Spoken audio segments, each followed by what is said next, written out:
Esta jornada que tiene bastante movimiento, por decirlo menos, ¿no? Respecto a estas acciones de allanamiento en simultáneo que se han desarrollado en distintos puntos de la capital y también del país, y que involucran una serie de personajes que se pueden resumir en tres casos, ¿no? Que están de alguna u otra manera presuntamente relacionados con el propio presidente de la República, ¿no? El caso de la Casa de Zarratea, el caso de los congresistas denominados Los Niños y el caso denominado Gabinete en la Sombra. ¿Cómo evalúa usted estas acciones que se han tomado durante la mañana de hoy? Bueno, ha sido una decisión no de despachos fiscales, me parece que ha sido una decisión institucional y coordinada, por supuesto, con el propósito de buscar evidencias más sinceras y más reales contra el presidente Pedro Castillo. Me parece particularmente interesante que se haya dispuesto el allanamiento con fines de incautación, tanto en las casas de los congresistas como, por supuesto, también a nivel de sus despachos congresales. Tiempo que pasa, ¿verdad?, que hoy es una frase que resume la probática penal en determinados delitos, como en los sexuales, pero también en los delitos contra la administración pública, porque a veces la información claramente no está en un video fílmico, no hay evidencia directa, ¿no? Está en anotaciones, en agendas, en coordinaciones, en mensajes de WhatsApp, en proyectos de determinados documentos en las laptops, en las computadoras. Entonces, me parece que como consecuencia de la información que se ha brindado a nivel de la colaboración eficaz, ha sido importante de que no se aplace la ejecución de este allanamiento con fines de incautación para evitar la sustracción, si acaso ya no se ha dado, de alguna documentación que vincule a estos congresistas a quienes se les atribuye la categoría de niños, ¿no? En su condición de congresistas, ¿no tienen ningún tipo de protección en este tipo de acciones por parte del Ministerio Público? Ninguna, porque nos encontramos frente a investigaciones de carácter preliminar. La investigación no se ha judicializado, esto es, no se ha formalizado la investigación preparatoria, y en el marco de las diligencias preliminares, el Código Procesal Penal permite incluso detenciones preliminares judiciales. Y lo que ha hecho la Fiscalía es solicitar, ante un requerimiento que el juez le ha autorizado, el allanamiento a los despachos congresales, a sus residencias habituales en sus respectivas provincias, así como también la incautación de toda aquella información que esté vinculada al objeto de investigación. Yo se lo preguntaba por la condición que tienen ellos de parlamentarios y por las prerrogativas que tienen constitucionalmente, ¿no? O sea, ¿se puede hacer esto? Por supuesto, nos encontramos en el marco de las diligencias preliminares. Incluso el propio juez supremo de investigación preparatoria ha señalado que al propio presidente de la República se le puede investigar en el marco de las diligencias preliminares. No se puede formalizar investigación preparatoria y como consecuencia de tal, por ejemplo, no se puede pedir una medida de coerción de prisión preventiva, pero sí se le puede investigar de forma preliminar.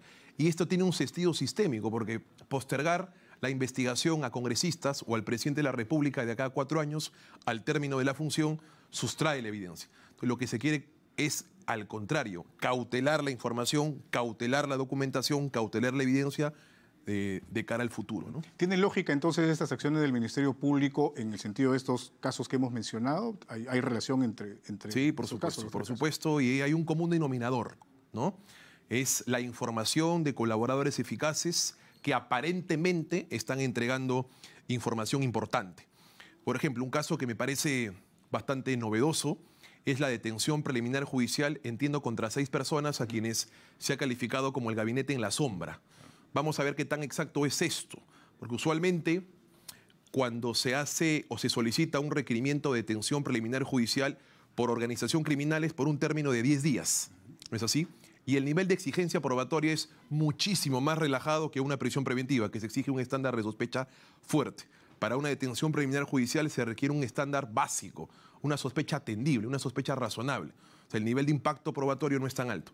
Y usualmente lo que acontece en estos 10 días es que Fiscalía construye el caso a partir de delaciones, a partir de colaboraciones eficaces, como ocurrió en el caso de Jennifer Paredes, con la aspiración de colaboración eficaz de personas que a quienes se le pidió detención preliminar judicial, se negoció la libertad por la privación de la sobrina del presidente, de la cuñada del presidente de la República. Hay quienes cuestionan este tipo de acciones, ¿no? Las detenciones preliminares, por ejemplo. El abogado del presidente, el señor Benji Espinosa, hace unas horas señalaba que lo que se está acostumbrando a hacer es, digamos, el trabajo al revés, ¿no? Detener a las personas para que puedan hablar o tener algún tipo de información debido a la condición de detenidos de manera preliminar para recién obtener información cuando debería ser al revés, ¿no? Tener información que pueda generar algún tipo de sospecha y proceder a una detención preliminar en esta primera instancia. Dependiendo.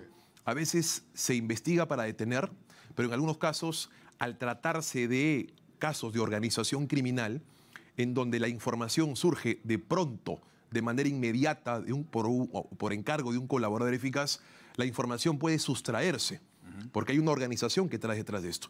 Entonces, sí es constitucionalmente válido que se pueda privar la libertad durante 10 días. Lo que no es constitucionalmente válido es que no teniendo absolutamente ninguna información y manteniendo la sospecha congelada sin ninguna evolución de algún tipo de evidencia mucho mayor, se pida, por ejemplo, un requerimiento de prisión preventiva. O lo que es tanto peor, que Fiscalía no construye el caso en los 10 días y empieza, y permíteme esta palabra que se usa en el criollo jurídico, meter corriente. Es decir, no es que electrocutas a los detenidos, sino que les generas algún tipo de aflicción psicológica proyectándolos a una eventual medida de prisión preventiva y con eso construyes casos a partir de colaboraciones meter presión, eficaces. como se dice de manera coloquial. Así es. Meter algún tipo de impacto psicológico por lo que proyecta al término de los 10 días. Y es un requerimiento de prisión preventiva anunciado, que es usual en los casos al término de los 10 días de estas detenciones preliminares judiciales. Eso, por ejemplo, sí es ilegal. Porque la declaración tiene que ser espontánea, no puede ser coactada, no puede ser forzada, no puede ser intimidada. Ahora, ¿qué pasa si finalmente no se consigue construir un caso en este periodo de detenciones preliminares? Corresponde liberarlos. Ahí estoy absolutamente de acuerdo con la defensa del presidente.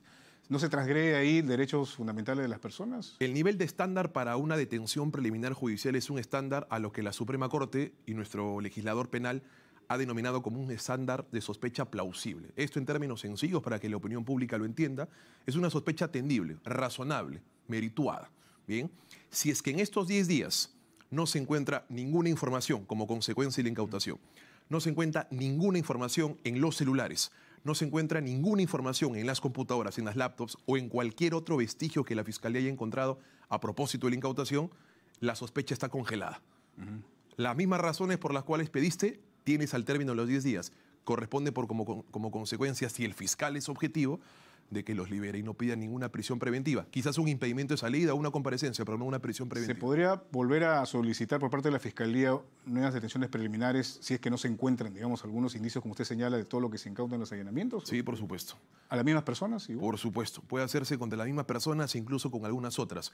Pero es absolutamente poco probable que un juez le vuelva a otorgar nuevamente una detención preliminar judicial frente a las mismas personas, salvo la existencia de una información ya mucho más mayúscula. Ahora, respecto a los colaboradores eficaces, se ha criticado, no solamente en el caso en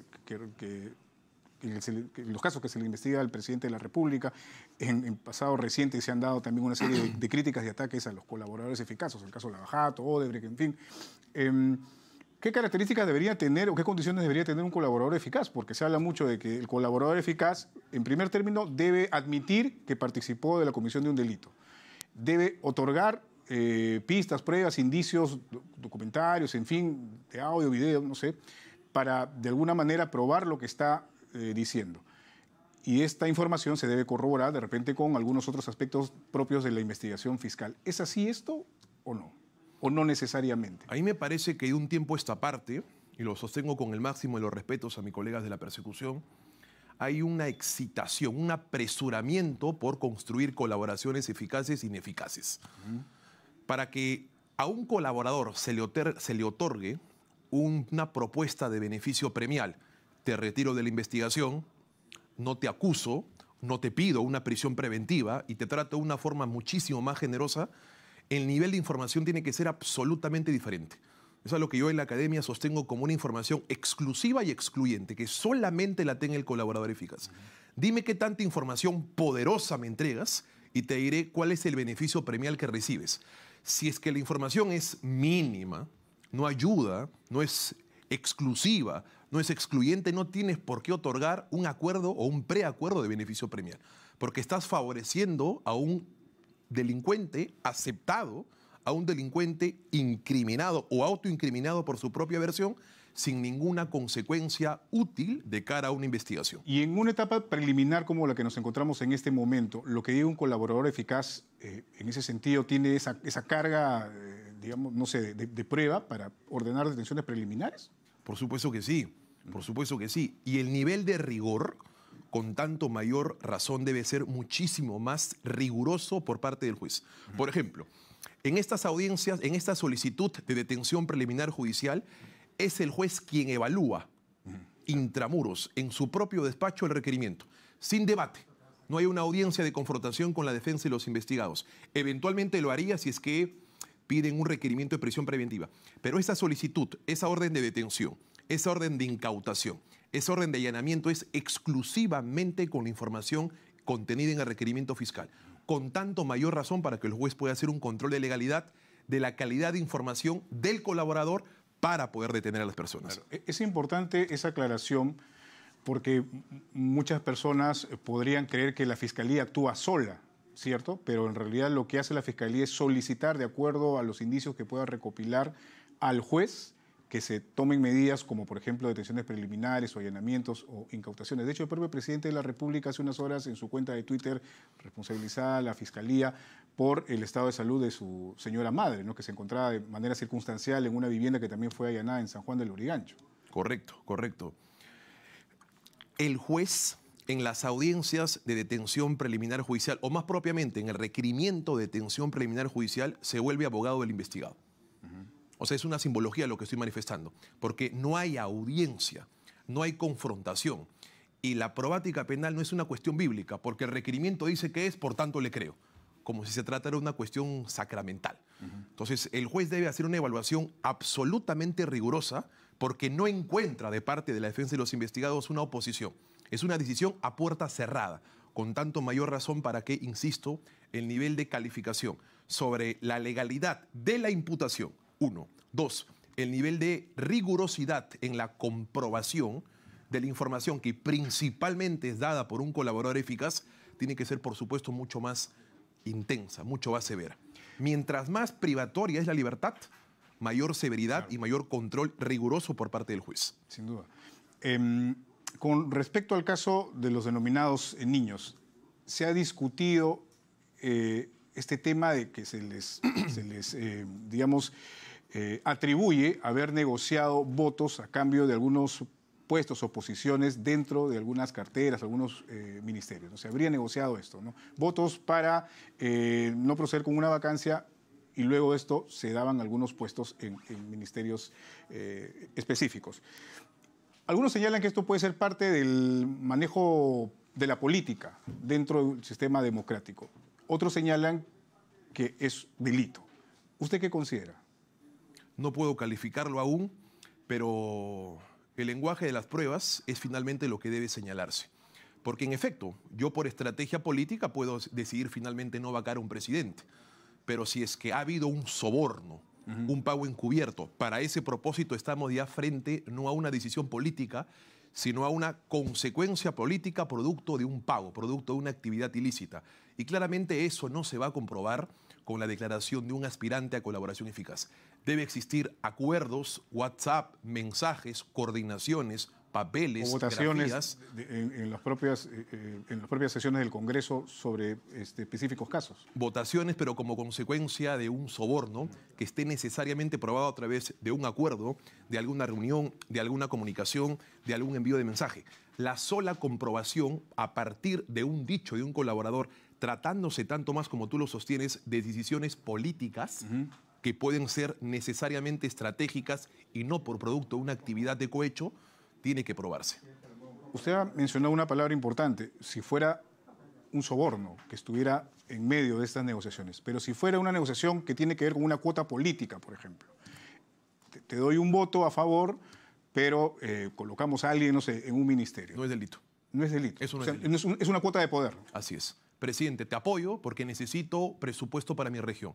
Si lo hago dentro de un consenso o una negociación política para favorecer a mi región, sin un soborno, sin un compromiso, sin una ventaja, no es delito. Es un acuerdo de negociación política, es un foro estrictamente político. Bueno, y eso, bueno, no exactamente eso es lo que señalan algunos de los involucrados, pero básicamente están diciendo que no se les puede cuestionar por el sentido de sus votos. Finalmente no tienen mandato imperativo los congresistas. En efecto, es que si el sentido de los votos obedece a un cálculo respecto a la legitimidad en sus regiones, respecto a un consenso con el Ejecutivo para apoyar a sus regiones, no es delito. Entonces, en esa línea, la estrategia que utilizan los congresistas es perfectamente válida porque se reduce el análisis únicamente a la decisión que obtuvieron, no al móvil que condujo a su decisión.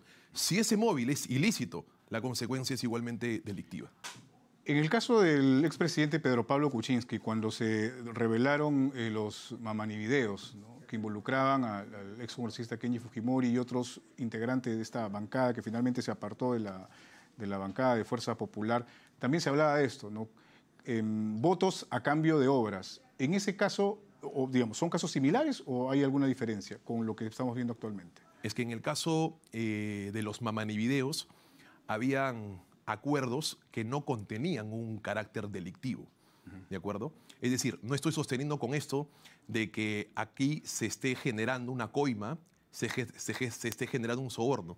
En los mamanivideos, claramente de las propias expresiones, no se hablaban de dinero, no se hablaba de un pago, simplemente de acuerdos políticos que en mi perspectiva no son delitos. Sé que el caso está judicializado, sé que el caso incluso ya está para una lectura de sentencia en los próximos días, pero en mi perspectiva son acuerdos de negociaciones estrictamente políticas. Si es que ese acuerdo político, insisto, trae una ventaja económica, una ventaja vinculada a un acto de soborno condicionado a una decisión política, ahí está el delito. Pero mientras no se exija o no se pruebe ello, es finalmente un cálculo que será éticamente reprochable, claro, pero sin ninguna consecuencia jurídica. Claro. ¿Podrían haber algunas similitudes con el caso específicamente que involucra a los parlamentarios de los niños? Si es que, o sea, si nos tomamos y partimos de sus declaraciones y la posición que han tomado respecto a sus votaciones. Por supuesto. Muy bien. Doctor, muchísimas gracias por haber estado con nosotros. Muy amable. Gracias. Hemos conversado con el doctor Juan Carlos Portugal, abogado penalista. Vamos a hacer una pausa, amigos. Volvemos con más.